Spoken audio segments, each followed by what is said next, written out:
एक तरफ पीडीएम हुकूमत कहती है कि हमें मईशत पर तवज्जो देनी है, मुल्क को माशी बहरान से निकालना है, फिर ऐसी जारहाना इक़दाम करती है जिससे तनकीद ये होती है कि इंतकामी सियासत की जा रही है और उसमें इमरान खान साहब पर बात चली जाती है तो मरीम नवाज़ साहिबा या दीगर रहनुमा भी ये बात करते नज़र आते हैं कि इमरान खान को एक ब्लंडर तस्लीम करना काफ़ी नहीं होगा, उनका ख़ात्मा किया जाए, सियासत से उनको निकाला जाए।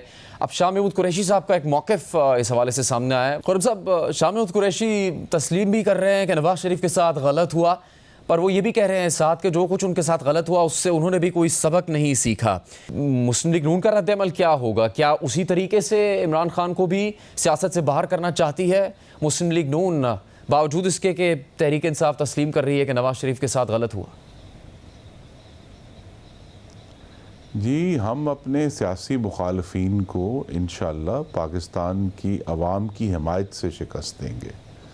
ये जो तरीक़ेकार है कि हमें कोई गैर कानूनी तरीका इस्तेमाल करना है या मोहम्मद नवाज शरीफ के ख़िलाफ़, जो मुझे खुलकर कहने दीजिए कि एक इंतहाई नाहक और नाइंसाफ़ी पर मबनी अदालती फ़ैसला था जिसने उन्हें नाअहल किया, वो एक इस्तेमाल किया गया।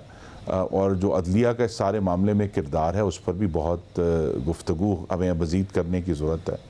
लेकिन हम तो अपने मुखालफीन का मुकाबला जो है वो बैलेट बॉक्स पर करेंगे।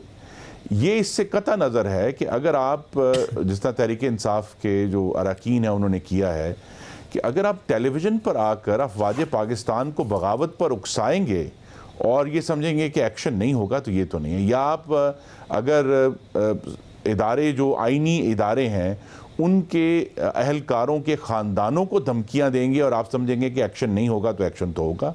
तो यहाँ एक इशू ये है कि हमने तो तहरीक इंसाफ की तरह 22-22 महीने लोगों को जेल में नहीं फेंका। हम जो हमजा शहबाज 22 महीने जेल में रहे, साद रफ़ीक 16 महीने रहे, शहबाज शरीफ 11 महीने रहे, हमारे बेशुमार जो कायदीन हैं उनको महीनों और सालों जो है बग़ैर किसी अदालती रिलीफ के उनकी एप्लीकेशन जो थी उनकी पेशी नहीं होती थी, उनको रिलीफ नहीं मिलता था। तो हमने तो ऐसा कोई काम नहीं किया।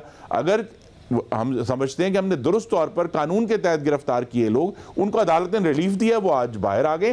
तो वो लोग जिन्होंने 3 दिन की जेल के ऊपर बलवा कर दिया है, तो हमने तो 22-22 महीने की जेलें भुगती हैं। इसीलिए उसका सबक, जो कहते हैं सबक, ये सीखा है कि जब भी किसी को गिरफ्तार किया जाएगा वो ठोस बुनियाद पर किया जाएगा और अदालत रिलीफ देगी तो रिलीफ उनको दिया जाएगा जो उनको दिया गया है। लेकिन इशू ये है कि हमें ये जो तरीक़ेकार है कि अपने मुखालफों को जेल में डालकर आप भूल जाएं कि आपको पता नहीं है कि हमजा शहबाज क्यों जेल में है 22 महीनों से। और क्योंकि इन तमाम जो मुस्लिम लीग नून के कायदीन को गिरफ्तार किया गया, जब उनकी जमानतें हुई तो अदलिया ने लिखा कि इनके खिलाफ कोई सबूत, कोई शवाहिद मौजूद नहीं है।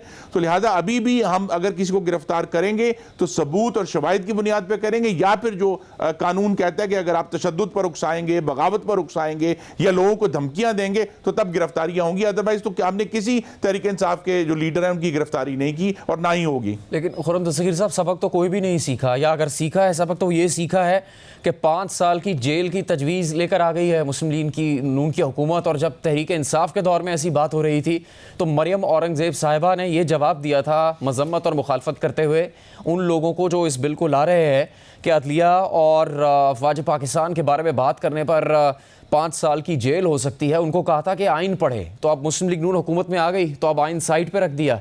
नहीं, मुझे बेहद फ़ख्र है जी कि कल जब ये तजवीज़ आई काबीना में तो उस पर 2 घंटे बहस हुई। उस पर बहुत काबीना के अरकान जो मेरे कॉलीग्स हैं, मैं उनका शुक्रगुज़ार हूँ, उन्होंने वही बात की जो आप कर रहे हैं। उन्होंने आइन को इन्वोक किया। उन्होंने कहा कि ये आइन के तहत गुंजाइश नहीं है। आर्टिकल 25 को इन्वोक किया गया कि अगर कोई प्रोटेक्शन देनी है किसी को तो फिर पूरे हर पाकिस्तानी शहरी को बराबर प्रोटेक्शन होनी चाहिए। तो वहाँ एक बड़ी सैर हासिल कानूनी और आइनी बहस हुई है जिसका नतीजा ये है कि काबीना ने कल इसको मंजूर नहीं किया और एक कमेटी के हवाले किया है। तो काबीना ने जो उसका काम है दुरुस्त तौर पर, अगर कोई ऐसी तजवीज़ आई भी है तो काबीना ने उस पर बहस करके उसको रोका है और कहा है कि इसको आइन और कानून के मुताबिक बनाया जाए। आप मुखालिफ हैं इस सज़ा की तजवीज़ के? जी, मैंने ज़ाती तौर पर इसकी मुखालफत की है। मैं समझता हूँ कि ये आर्टिकल 25 जो मैंने कहा कि अगर हमें प्रोटेक्शन देनी है किसी भी इदारे को तो वो सबको बराबर होनी चाहिए। पाकिस्तान के हर शहरी को ये प्रोटेक्शन होनी चाहिए, बशमूल सहाफ़ियों के, जिनमें ख़ासतौर पे ख़ातून सहाफ़ियों के ऊपर बहुत ज़्यादा उनको भी स्कैंडलाइज और रिडिक्यूल किया गया है जिस तरीक़ों से तहरीक इंसाफ के दौर में। तो सबको ये प्रोटेक्शन होनी चाहिए कि अगर हमने रिडिक्यूल और स्कैंडलाइज के ऊपर कोई प्रोसिक्यूशन करनी है तो फिर ये पाकिस्तान के हर शहरी का हक़ है। चलिए आगे IMF के बारे में बात करते हैं। आपने भी उसका बहुत जिक्र किया है, सबकी नज़र उस तरफ है चूँकि मईशत हर गुजरते दिन के साथ गिर रही है पाकिस्तान की। आपने इस बारे में क्या इससे पहले अपनी राय सामने रखी है, वो दिखाते हैं। IMF से मुआहदा अल्लाह ताला के करम से काफ़ी करीब है और बहुत सारे इशूज़ पर इत्तफाक हो गया है। खुर्रम दस्तगीर साहब, ये काफ़ी अहम बात आपने कही थी। वाकई ऐसा है कि IMF से मुआहदा होने वाला है या हो जाएगा? किसी किस्म का कोई डेडलॉक नहीं है या कोई फ़िक्र या परेशानी की बात नहीं है? जी, डेडलॉक तो नहीं है।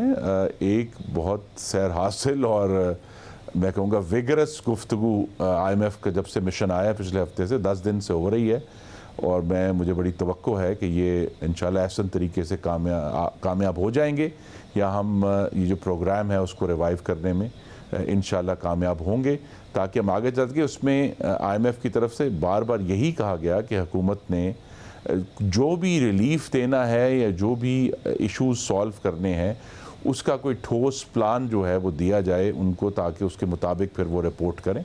तो उस पर हमने गुफ्तगू तकरीबन मुकम्मल कर ली है। सिर्फ चंद 1-2 दिन इशू रह गए थे, वो मुझे बहुत तवक्को है कि इंशाल्लाह अगले 24 से 48 घंटे में रिजॉल्व हो जाएंगे। तो खुर्रम दस्तगीर साहब, कितनी महंगी होने जा रही है बिजली पाकिस्तान के आवाम के लिए?